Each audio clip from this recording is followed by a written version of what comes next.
Ош Фильм телеканалының эфирдегі уақытысын жұмалық маалымат программасы улантат. Студияда мен Абайнур Большевиков, саламатсыздарбы. Алгач бұл аптада катталган окуялардын кыскача түрмөгүнө назар салыңыздар.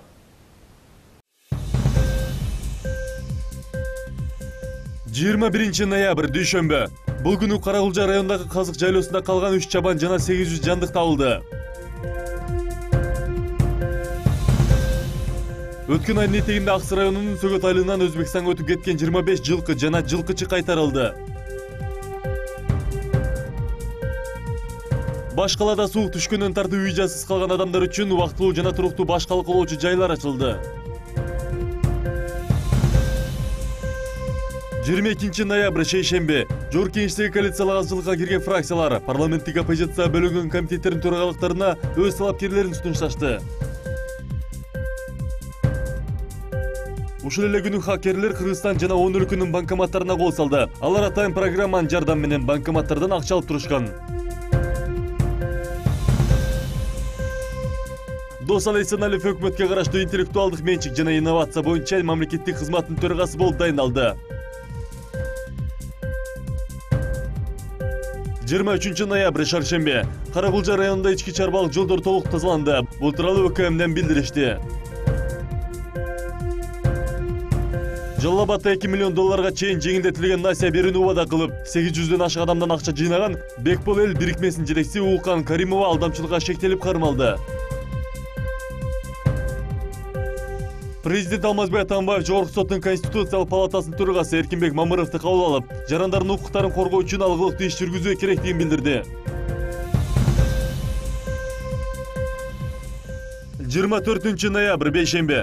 Бул күнү Мырзаке Алайык унаа жолу 18-ден 8:00-га чейин убактылуу жабылды. Маалыматты өзгөчө кырдаалдар министрлигинен билдиришти.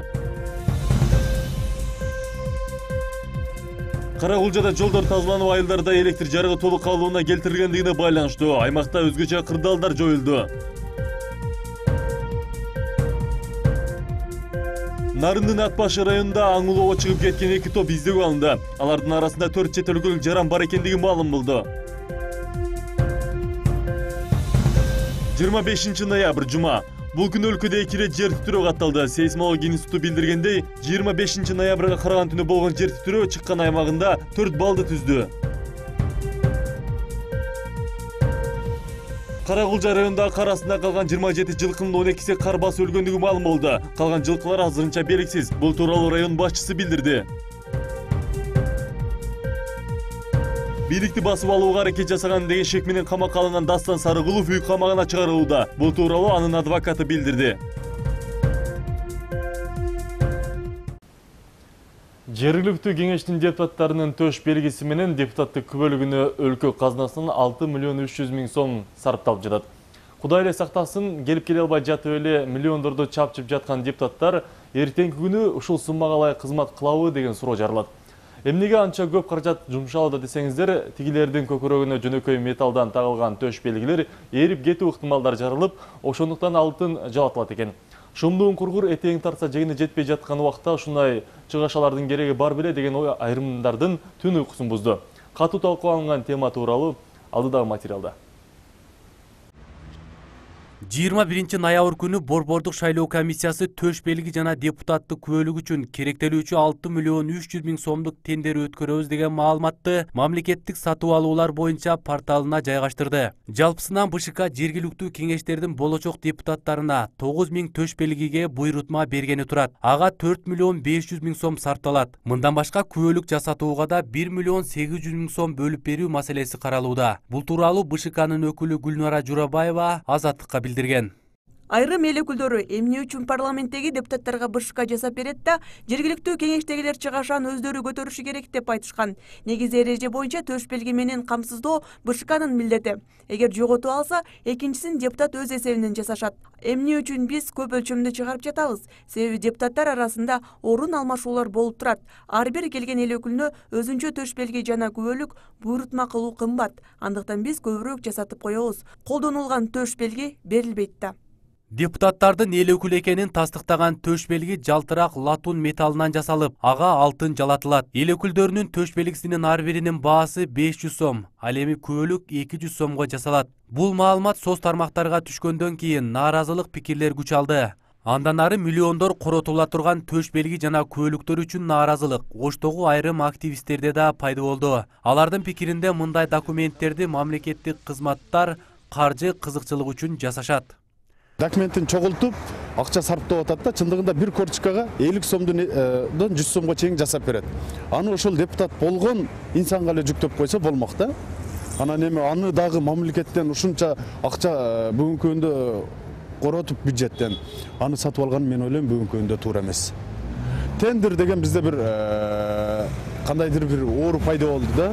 Тендер тең бөлүп же деген сыяктуу эле тендер кыла коюп ушуну ашырып калалы же болбосо кандайдыр бир жолдорун таба калалы деген ойдо эле бүт бардыгы тендер деп атышат да.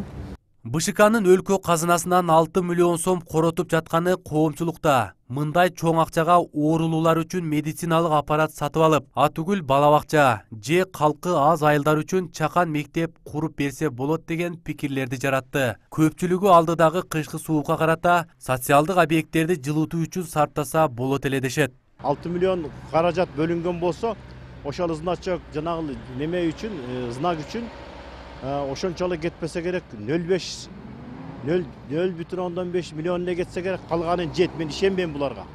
Мына кечеки жаңы шайланган Американын президенти Трамп $400,000 айлыктан отказ берди го, туурабы? Эми биздикилер ошодон пример алса болмок да. Менин оюмда биздин депутаттар ошончу.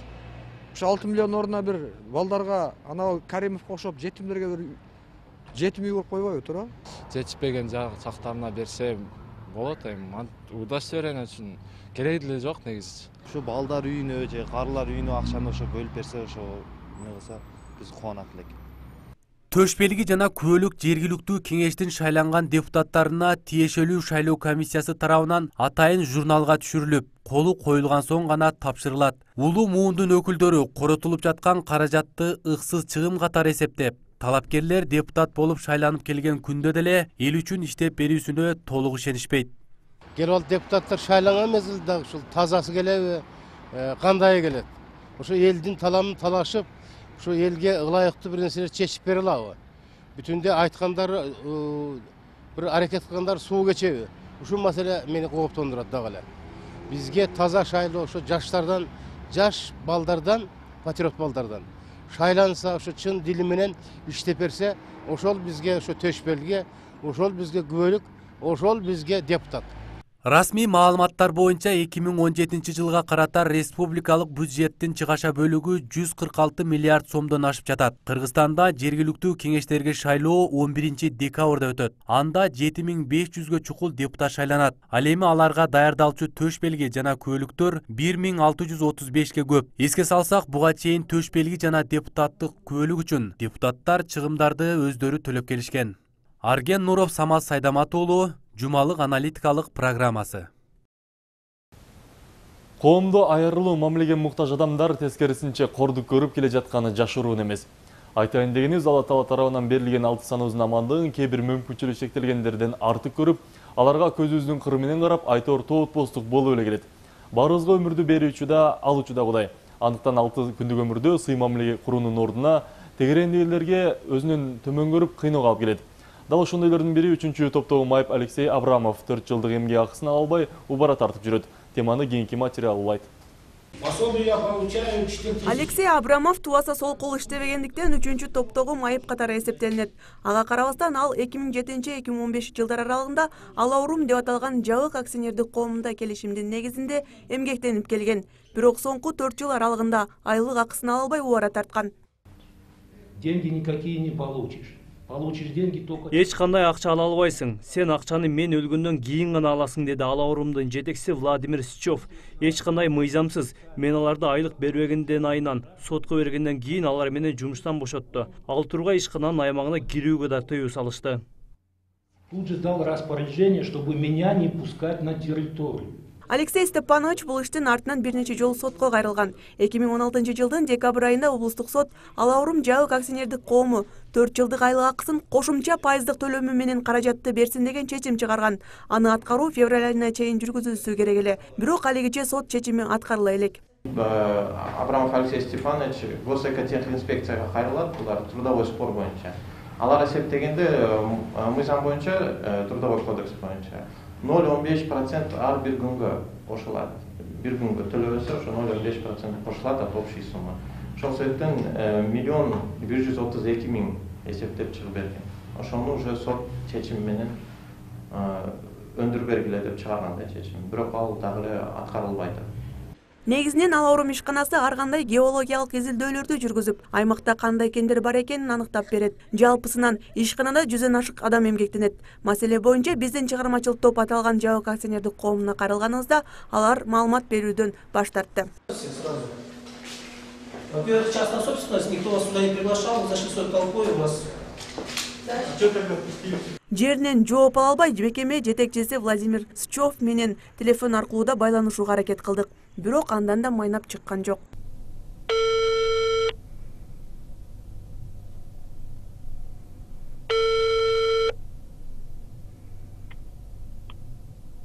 Абонент не отвечает. Оставьте голосовое сообщение.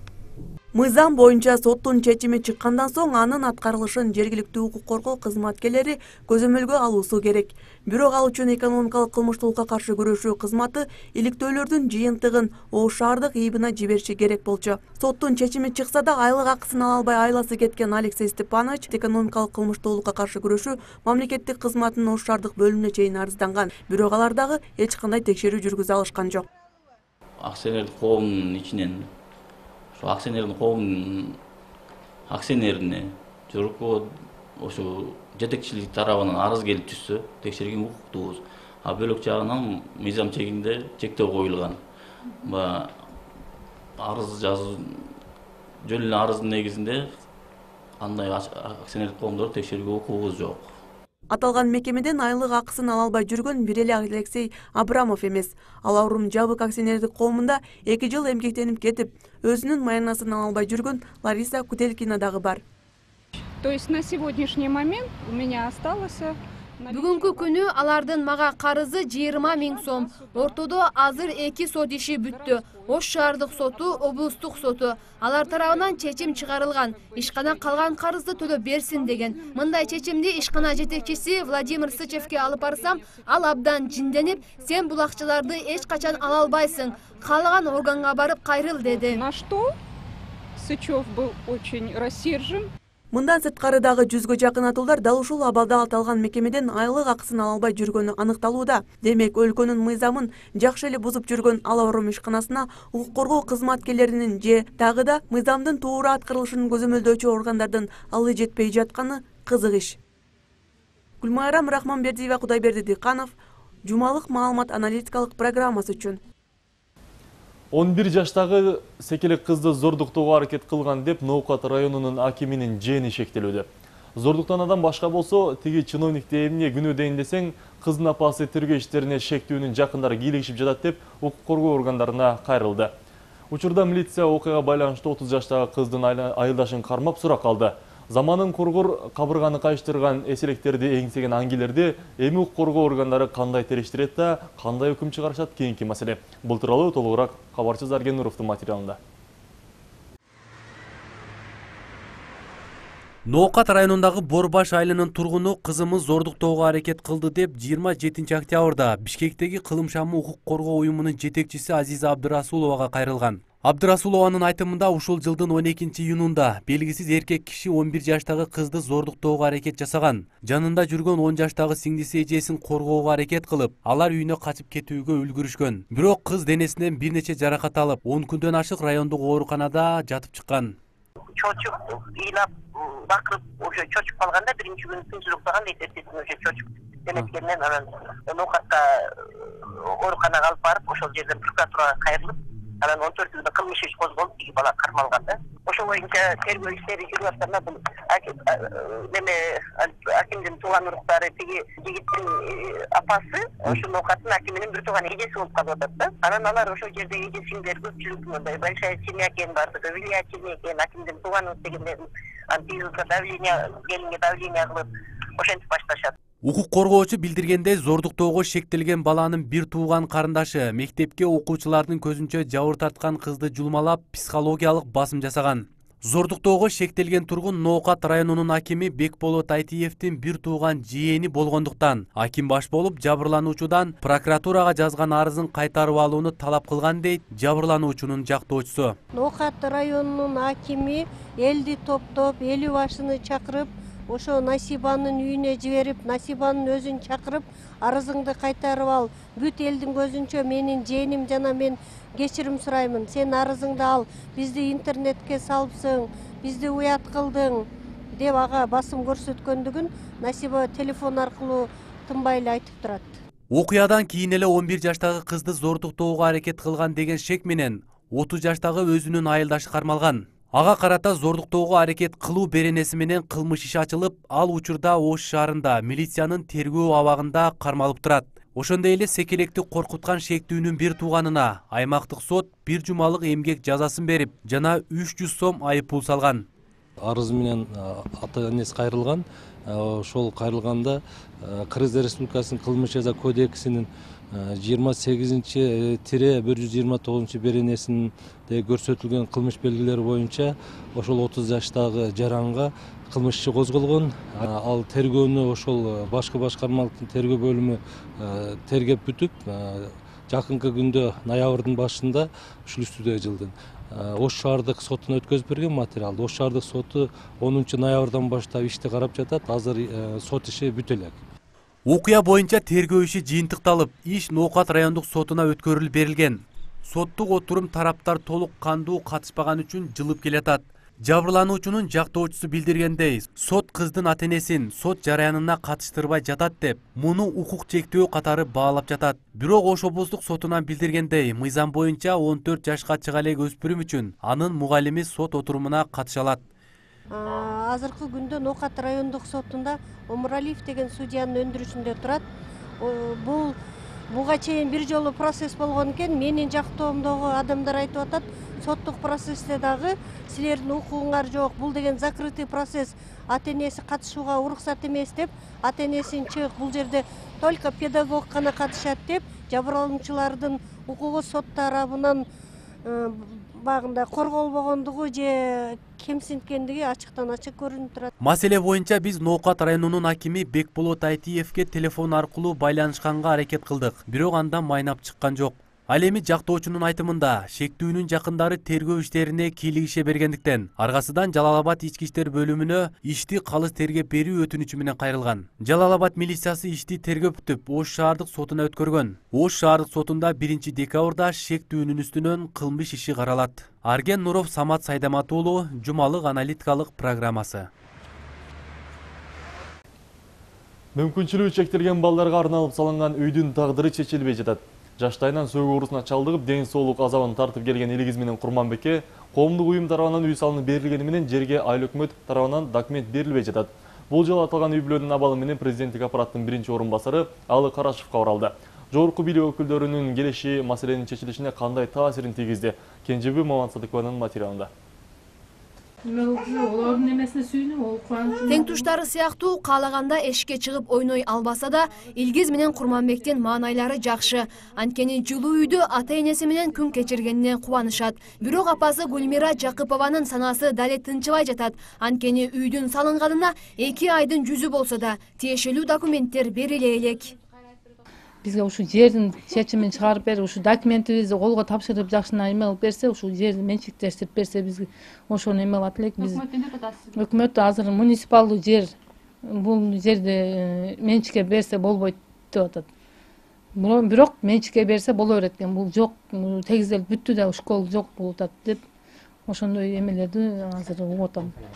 Мындан мурдагы сапарыбызда да мүмкүнчүлүгү чектелген балдардын апасы ушул көйгөйүн айткан эле. Ал кезде айыл өкмөт башчысы чоңдорду күтүп алып бошободу эле. Бул жолу маалымат алып калаарбыз деген максатта айыл өкмөттүн эшигин каккыладык. Ооруканага жакын жерден эски китепкананын ордун бергенбиз деген айыл өкмөт башчысы муниципалдык жерди жеке менчикке өткөргөнгө мыйзам жол бербейт деп, учурда жер да, үй да айыл өкмөттүн балансында деп билдирди. Анын территориясы 7,5 соттук жер. Бирок азыр закон мыйзам боюнча муниципалдык менчиктеги турган имараттын аймагын жеке менчикке берүүгө мыйзам боюнча закон жок экен. Айыл өкмөттүн көк китебин жасатып, өзүңөрдө тургузуп, ал жерге үй салып, пока жашаса боло берет. Качан бир закон мыйзам өзгөргөндө анан кийин өткөрүп бересиңер. Пока азыр оны өткөрүп бергенге мыйзам талапка жооп бербейт деп айтылды. Анткени менен юристтердин айтымында айыл өкмөттүн балансында турган жердин тагдырын ошол эле айылдык кеңеши чечип бере алат. Болгону айыл өкмөт башчысы эски авариялык китепкана бузулуп, орду калбаганын депутаттарга айтып чыгышы керек экен. Ал ээн жаткан жер деп табылган соң, айыл өкмөт дагы бир эре жерди жеке менчикке өткөрүп берүү боюнча атайын катын айылдык кеңешке жибериши керек. Эл өкүлдөрү маселени колдоп берсе эле жердин тагдыры чечилет. Анан айыл өкмөт жерди менчиктештирип берүүгө толук түрдө укук алат. Эмне үчүн сунушта бериле элек деп жетекчиликке кайрылсак, алардын компетенциясы жетпейт деп тим болду. Ал эми Өзгөн районунун акими майыппалдар башка жака көчүрүлүшү мүмкүн деп жүрөктүү үшүттү. Бул жерденби же башка жерденби жер бериш боюнча жакында карайбыз деп ойлойм. Биринчиден, бул жерде буларды эч ким кууп чыкпайт. Бир деле неме ошол коомдук фонд менен байланышып, макулдашып кылынган иш. Экинчиден бул үй башка жерге көчүрүлсө дагы эч бир жери мындай жабыркабай турган, экинчи жерге деле куду ушундай болуп тура турган үй. Анткени менен айрым ачыкка чыккысы келбеген жарандар жер айылдын борборунда болгондуктан баасы кымбат экендигин, ошондуктан белгисиз себептерден улам жеке менчикке өтпөй жаткандыгын билдиришти. Мына ушундай тагдырга дуушар болгон үй бүлөдөн президенттин аппарат жетекчисинин биринчи орун басары Алы Карашев кабар алды. Жердин тагдыры чечилбей жатат деген кабарды угуп, биз аракет кылабыз деп убада берди. Бардыгы тең, мен айтат элем, мыйзам чегинде болуш керек. Өзүнүн атайын белгиленген тартип бар.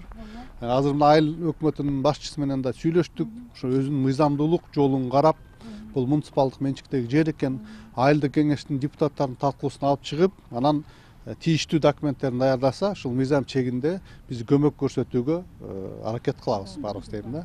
Мыйзам чегинде демекчи. Юристтердин айтымында жер айыл өкмөттүн балансында болгону менен үйдө жергиликтүү бийлик менчиктештире албайт. Курулушка мамлекеттен эч кандай чыгаша кетпеген соң, аны айыл өкмөттүн балансына алууга негиз жок. Убагында жетиштүү документи жок болуп курулган үйдүн тагдыры эми кандай чечилет? Берилген убадалар аткарылабы? Аны убакыт көрсөтөт. Кенжебек Маматсадыкова, Кудайберди Дейканов, Өзгөн районунан жумалык аналитикалык программасы үчүн. Сиздер жумалык маалымат программасын көрдүңүздөр. Келе жаткан аптабызды жаланганда жагымдуу окуялар камтысын. Саламатта калыңыздар.